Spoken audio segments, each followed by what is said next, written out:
এখানে এসেছি। রোকন ভাই স্টেজে মঞ্চে। রোকন ভাই, আমার এই প্রিয় বাইকের কারণেই আজকে এখানে আসা।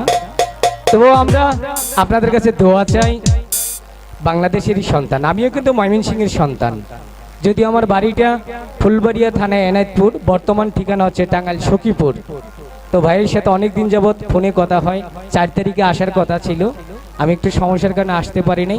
তো ভাই এবং মেম্বার সাহেব দুইজনেই বলল যে আপনি আজকের তারিখটা দিয়েছে, আমি বলি ইনশাল্লাহ অবশ্যই যাব। আজকেও প্রোগ্রাম ছিল, সেই প্রোগ্রামগুলো মিস করে আমার ভাইয়ের ডাকে সাড়া দিয়েছি।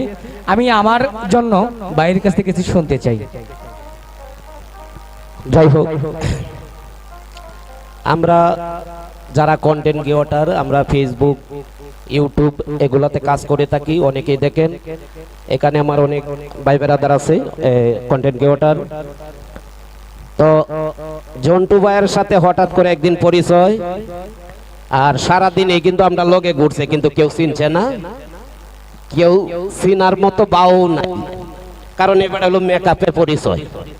এই যে এখন মঞ্চে উঠছে, এখন এনে মনে হয় 100 লোকের চিনা হয়ে গেছে যে এলা হেই জন্টু ভাই। যাই হোক, ভাইয়ের অসংখ্য অসংখ্য প্রোগ্রাম থাকে। এই যে এখন একটা সময় প্রতিদিনই প্রোগ্রাম থাকবে, আর আমরা কোনো টাকা পয়সা দিয়ে তারা আসলে আমাদের প্রতি ভালোবাসা আছে, যার কারণে আমরা দাওয়াত দিতে ভাই চলে আসলো। তো সবাই আমাদের জন্য দোয়া করবেন। আর এখানে ভাই নতুন, কারণ আমাদের এলাকায় না যে আর আইছে, আর বোধহয় আইছে না, এই প্রথম। অনেক ভুল ত্রুটি থাকবে, যেহেতু তার স্টাফ ছাড়া আইছে, এক ক্লাসে অনেক ভুল ত্রুটি থাকবে, সকলেই ক্ষমার দৃষ্টিতে দেখবেন। সবাই সারা রাত গান উপভোগ করুন। আসসালামু আলাইকুম। হ্যালো, তো আসছি যখন কিছু করে যাই নাকি, কি করব, ভালোবাসা, বেশি কিছু না।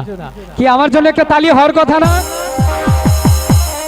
যাক, আমি ভাবলাম যে আসলে আমাকে দেখে আপনারা মনে হয়তো রাগ করছেন, কারণ কোনো হাতাতালি নাই। একটা শিল্পীর উৎস হচ্ছে তাকে ভালোবাসা দেওয়া, ঠিক আছে না? তো আমি আজকে একটি কথা বলবো, সে কথাটা হচ্ছে আমাকে হাত তুলে বলবেন বৌদিকে কি ভয় পান? হাত উঁচা করেন তো। না, ধন্যবাদ ধন্যবাদ। বৌদিকে যেই শালায় ডরায় সেই শালা কাপুরুষ, ঠিক আছে না? আমরা এলাম সিংহ পুরুষ, আমরা বৌদিকে ডরা মুখে, ঠিক আছে তো? বউ যদি আশেপাশে থাকে ডরান জানি আমাকে গুতাগাতি যাই কিছু দারোগার কাছে, কিন্তু বউ দারোগা না, বুঝছেন না? ভাব আছে না? আমি ডরাই না, আমি হইলাম সিংহ পুরুষ।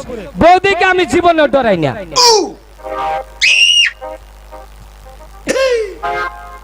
যদি বৌদিকে ডরাই তাহলে বইরে যাম, গাতির নিচে পড়ে মরমু। বৌদিকে ডরাম না।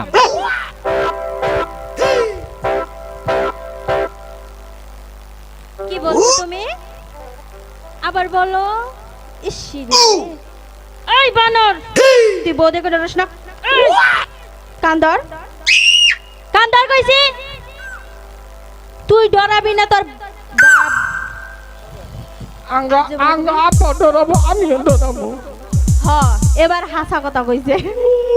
কান্দস মানুষের সামনে যে অপমানটা করলা, খুশির ঠেলায় আসতেছি আমার চেহারাই এবার। এই জন্য তো কই মধুপুরের বানর এই জায়গায় আইলো কেমনি? ঠিকই কইছো, আমি না বৌদিকে ডরাবাই না, আমি না। এই আমি ডরাই ডরাই। হ্যাঁ ডরাস। এই এনে ঠোঁটের মধ্যে কি দিছস? ঠোঁটের মধ্যে মাইসের পানের মধ্যে চুন খায়, তুই ঠোঁটের মধ্যে দিছস? বুঝবা না, এই যে হুনো ছোটবেলায় ওই যে আমি যখন আমাকে মাঠ ভাটিয়াছিলাম না, হ্যাঁ, আঙ্গো বাবা চালায় মার বুকে দুধ খাই নাই। এই আরে কি কস? হাই রে, আঙ্গো বাবা চাল যাইরা খালি চালাইছে, বাইরে ঠিক মতো খাবার দেয় না। মা তো এই জন্য আমার বুকে দুধ দিয়ে হারে নাই, নেতু যেন দুধ খাইছি না, এই দুধের মনে করে ননি হইয়া বাড়িতেছে না, ননি। আহারে, তোমার এত কষ্ট আছিল? বুঝবা না তো, এই যে হুনো। আচ্ছা, হ্যাঁ? একটা প্রশ্ন করবো আমি তোমারে, করো। অনেক দিন ধরে করবার চাই। আচ্ছা তোমার সামনে কেন কে দাঁতগুলা কইরো কি ব্যাকটেরিয়া নইয়া কইরো না আবার একলাই করবো ব্যাকটেরিয়া লবো না তোমার সামনে দাঁতগুলা কি হইছিল এইটা বুঝো নাই না আরে কইও না গো কালকে গেছিলাম ওই যে ঢাকা শহর ওই যে জ্যাম শিল্পী আছে না জ্যাম চিনুন না গমনেরা ওই শিল্পীর নগে মনে কোন পাল্লাফালি গান হইছে আমার ওই শিল্পীর খাওয়া আছে আমার নগে হ্যাঁ ও গান গাইয়া পুরস্কার পাইছে আচ্ছা তাহলে একটা গান করছে কি গানটা গাইছে শুনবা শুনি দেখি তাহলে কইলাম এই যে জেন্টসের গান আচ্ছা হ্যাঁ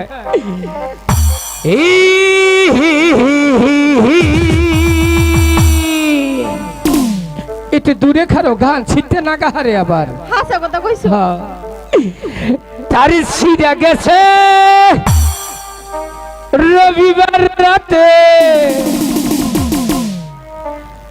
তিনজন মরে হে হে হে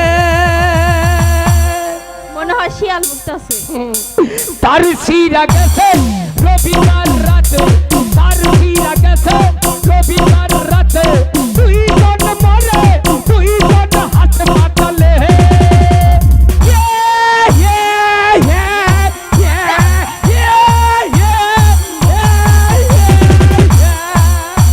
আরে আস্তে আমার তো খান দব্দ হয়ে গেছিল গা পড়াইতে পরে কয়টা পুরস্কার পাইছি জানো কয়টা স্যামস তো গান গাইয়া পুরস্কার পাইলো আমি আর মাইকেটে জরিমানা দিয়ে থুইলাম ঠিকই আছে হ্যাঁ এ ভাই থাকবো নো এই যে আপনারা বাড়া থাকুন জন্য আবার আইতেছি একটু পরে আবার আইতেছি ঠিক আছে না আরেকটা তালি হবে না